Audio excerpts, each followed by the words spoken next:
Well, welcome back. This morning's devotion, we're going to continue our study through the book of Ruth, finishing up chapter 2. If you remember in this chapter, we found Ruth and Naomi back in Bethlehem. The famine is over, but the troubles are not. The two widows are struggling. They're perhaps even to the point of starvation. When Elimelech, the husband of Naomi, left the city, he apparently either hawked, pawned, or maybe even just simply jettisoned and left behind all the family's wealth and riches, all their connection to the inheritance. And so when the ladies returned, they returned essentially to nothing. All they returned to was familiarity for Naomi. Everything for Ruth was brand new, and perhaps no better than it was for her in Moab after her husband had passed away. So in chapter 2, Naomi suggests and Ruth agrees, or vice versa. It's kind of vague as the story proceeds exactly where the idea initially came from, because it's an idea that Ruth would not have understood in terms of the Jewish law.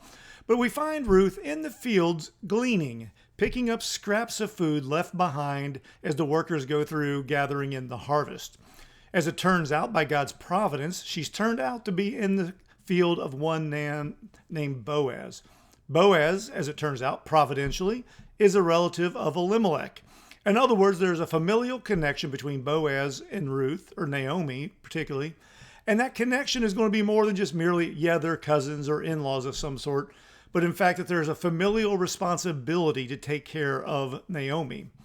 It grows beyond that, of course, when we find out that Boaz is a man worthy of honor and respect. In fact, as he's introduced at the beginning of chapter 2 and verse 1, is described to us as a man worthy of the clan of Elimelech. And so he's a man of stature, of note, of importance. And he steps up to the plate and he begins to take care of Ruth from the beginning, providing for her protection, providing for her food for lunch, as we saw in the last devotion. And now we're going to find him providing even more than that. So let's go ahead and read verse 17 to the end of the chapter and see what it is the author wants us to pick up this morning. So, in light of everything that's been said, she gleaned in the field until evening. Then she beat out what she had gleaned, and it was about an ephah of barley. And she took it up and went into the city. Her mother-in-law saw what she had gleaned. She also brought out and gave her what food she had left over from after being satisfied. And her mother-in-law said to her, "Where did you glean today? Where have you worked? Blessed be the man who took notice of you." So she told her mother-in-law about or with whom she had worked and said, "The man's name with whom I work today is Boaz." And Naomi said to her daughter-in-law, "May he be blessed by the Lord, whose kindness has not forsaken the living or the dead." Naomi also said to her, "The man is a close relative of ours, one of our redeemers." And Ruth the Moabite said, "Besides, he has said to me, 'You shall keep close to my young men until they have finished all my harvest.'"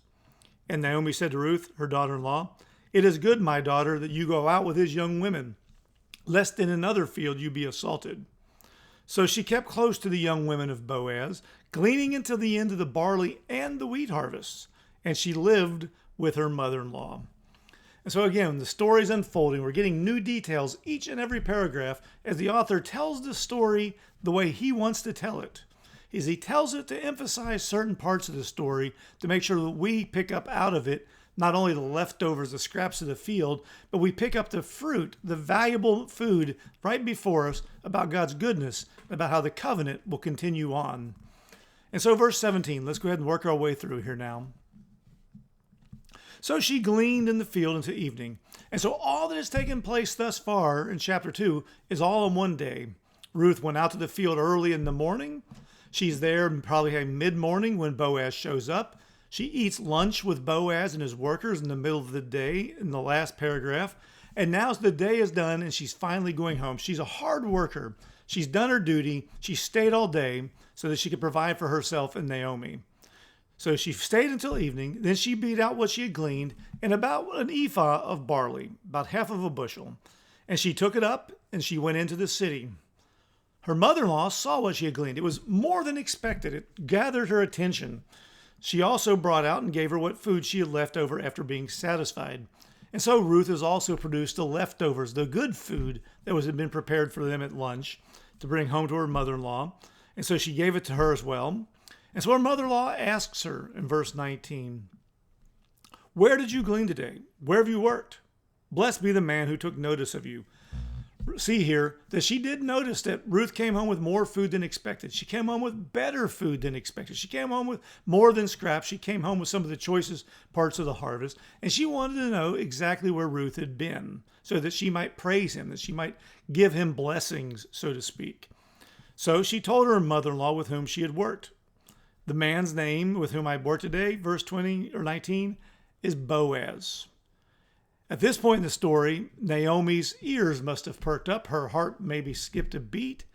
And she said to her daughter-in-law, "May he be blessed by the Lord, whose kindness has not forsaken the living or the dead." Now notice here the connection to the living and the dead.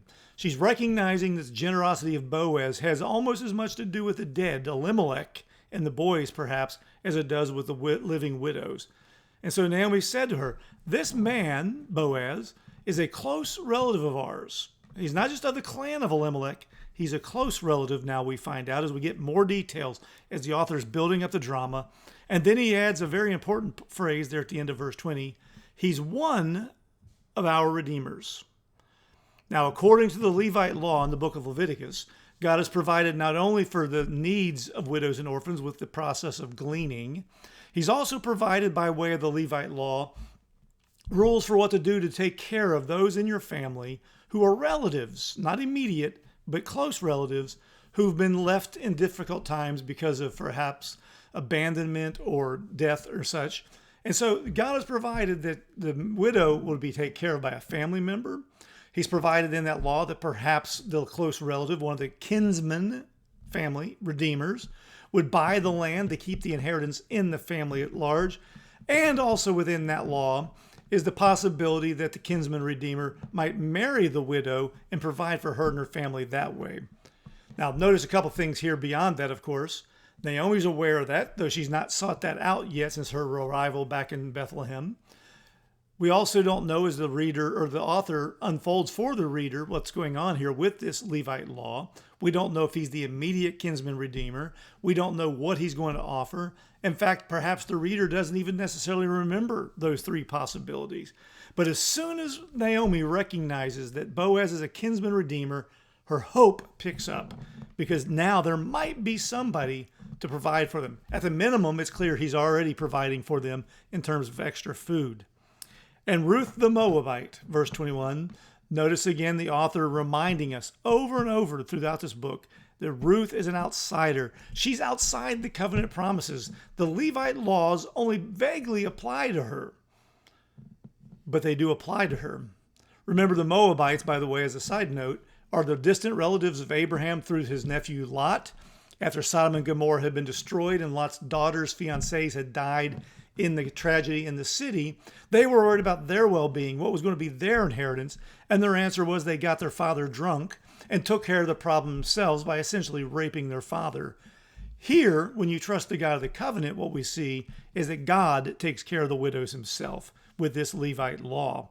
And so Ruth the Moabite said, "Besides, more than what you realize, Naomi, besides, he said to me, you shall keep close by my young men until you have finished, or they have finished, all my harvest."